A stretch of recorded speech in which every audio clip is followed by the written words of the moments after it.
Kaiser Franz Josef wurde am 18. August 1830 hier im Schloss Schönbrunn geboren. Was damals noch keiner ahnte, war, dass Franz Josef unglaubliche 68 Jahre lang die Geschicke des Kaisertums Österreich lenken sollte. Er sollte so einer der am längsten herrschenden Monarchen aller Zeiten werden. Von Anfang an wurde der kleine Franz Josef auf seine Rolle als möglicher Thronfolger vorbereitet. Denn sein Onkel, Kaiser Ferdinand, hatte keine Nachkommen. Außerdem war Ferdinand körperlich und geistig krank und es war nicht klar, wie lange er den Regierungsgeschäften gewachsen sein würde. Kaiser Franz Josef gilt als der letzte große Kaiser Österreichs. In diesem Video sehen wir uns sein langes und bewegtes Leben an und ich zeige euch einige Orte in Wien, wo er seine Spuren hinterlassen hat.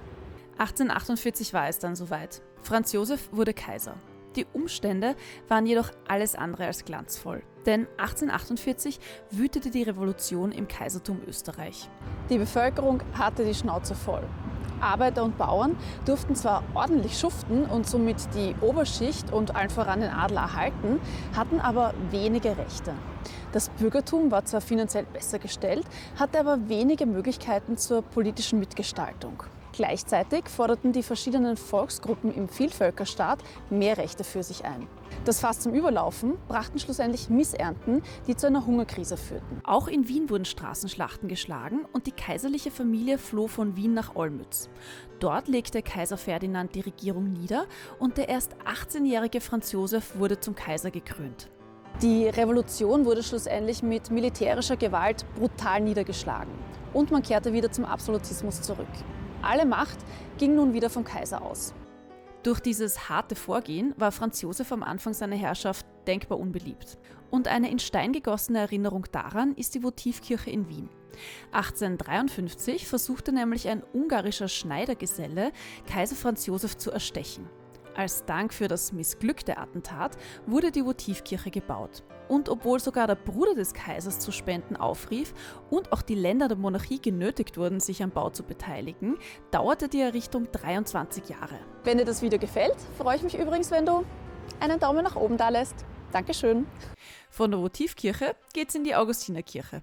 Denn es war klar, was Franz Josef dringend brauchen konnte, war positive PR. Und da kam eine Märchenhochzeit mit einer schönen bayerischen Prinzessin gerade richtig. 1854 heiratete Franz Josef seine erst 16 Jahre alte Cousine Elisabeth hier in der Augustinerkirche in Wien. Übrigens zu Kaiserin Elisabeth habe ich bereits einige Videos gemacht, von ihren Schönheitsrezepten bis hin zu gratis Sehenswürdigkeiten in Wien. Ich verlinke dir die Playlist hier und auch in der Videobeschreibung. Franz Josef vergötterte seine Frau, die heute besser als Sissi bekannt ist. Aus der Ehe sollten 4 Kinder entstehen. Die erstgeborene Sophie starb noch als Kleinkind. Danach folgte Gisela und dann der langersehnte Kronprinz Rudolf. Und schließlich Marie Valerie. Auch wenn Franz Josef und Elisabeth am Anfang wohl wirklich verliebt ineinander waren, verlief die Ehe nicht sonderlich glücklich. Im Lauf der Zeit stellte sich heraus, wie unterschiedlich die Eheleute waren. Franz Josef galt als sehr konservativ, Elisabeth hingegen als eher liberal. Vermutlich fühlten sich beide in ihrer Ehe einsam und missverstanden. Während Elisabeth vom Wiener Hof floh, suchte Franz Josef die Nähe anderer Damen. Seine wohl bekannteste Geliebte war Katharina Schratt. Und diese Beziehung wurde von Elisabeth nicht nur toleriert, sondern sogar unterstützt. Die Ehe mit Elisabeth sollte jedoch ein tragisches Ende nehmen. Denn die Kaiserin wurde 1898 in Genf ermordet. Und auch das Leben des gemeinsamen Sohns, Kronprinz Rudolf, endete vor seiner Zeit. Er erschoss sich und seine Geliebte 1889 im Jagdschloss Meierling. Zum tragischen Leben und dem mysteriösen Tod von Kronprinz Rudolf habe ich übrigens bereits Videos gemacht. Ich verlinke sie dir hier und in der Videobeschreibung. Als nächstes sehen wir uns die politischen Entwicklungen im Kaisertum an. Dafür spazieren wir zur Rossauer Kaserne. Denn innenpolitisch gab es nach wie vor starke Spannungen und weitere Aufstände, wie im Revolutionsjahr 1848, waren nicht ausgeschlossen. Und so ließ Franz Josef in den 1860ern diese Defensivkaserne nahe der Innenstadt errichten. Sie sollte ein rasches militärisches Eingreifen im Fall eines Aufstandes ermöglichen. Die Rossauer Kaserne war Teil eines Gesamtkonzepts von militärischen Anlagen nahe der Innenstadt. Dazu gehörte zum Beispiel auch das Arsenal, das nur wenige Jahre zuvor gebaut wurde. Was Franz Josef gelernt hatte aus der Revolution 1848 war, ein starkes Militär ist wichtig, um die Macht im Staat zu erhalten. Auch ein eigenes repräsentatives Gebäude für das Kriegsministerium wurde gebaut. Davor steht die Statue von Feldmarschall Radetzky, den Franz Josef zutiefst verehrte. Außerdem wurde das Heeresgeschichtliche Museum gebaut. Darin ist ein ganzer Saal Franz Josef und der K&K-Armee gewidmet. Kaiser Franz Josef war begeistert vom Militär. Sogar so sehr, dass er viele seiner öffentlichen Auftritte in militärischen Uniformen absolvierte. Und da überrascht es umso mehr, dass während seiner Regierungszeit für Österreich keine nennenswerten militärischen Erfolge verbucht werden konnten. So verlor Österreich zum Beispiel die Besitzungen in Norditalien, die Vorherrschaft im Deutschen Bund und Russland als Verbündeten. Durch militärische Misserfolge und ein vor allem finanziell immer stärker werdendes Bürgertum stieg der Druck auf Franz Josef. Und so stimmte er 1861 der Schaffung eines Parlaments, dem Reichsrat, zu. Der Reichsrat erhielt auch ein repräsentatives Gebäude. Heute ist darin das österreichische Parlament untergebracht. Und Franz Josef musste weitere Zugeständnisse machen. 1867 stimmte er dem sogenannten Ausgleich mit Ungarn zu. Dadurch wurde das Reich in 2 Teile geteilt, einen österreichischen und einen ungarischen. An der Spitze beider Teile stand Franz Josef selbst, als Kaiser von Österreich und König von Ungarn. Die K&K-Monarchie war geboren. K&K steht dabei für kaiserlich und königlich.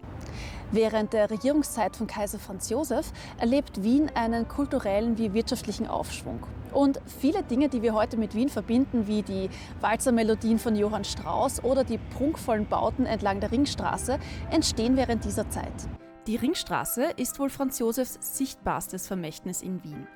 Hier stehen viele der bekanntesten Gebäude der Stadt, wie die Staatsoper, das Kunst- und Naturhistorische Museum, das Burgtheater und viele in diesem Video vorgestellten Gebäude.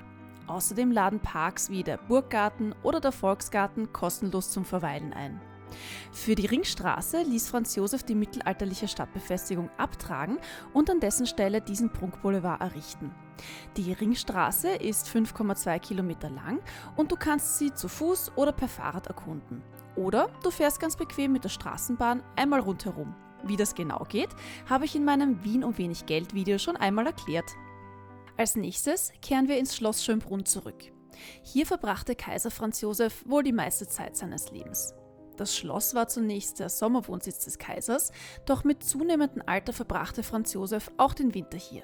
In die Hofburg in der Wiener Innenstadt fuhr er nur noch für offizielle Anlässe. Kaiser Franz Josef wurde 86 Jahre alt und regierte unglaubliche 68 Jahre. Und so unbeliebt Franz Josef zu Beginn seiner Amtszeit war, an seinem Lebensabend galt er als Institution und viele seiner Zeitgenossen waren davon überzeugt, dass mit ihm auch die Monarchie enden würde.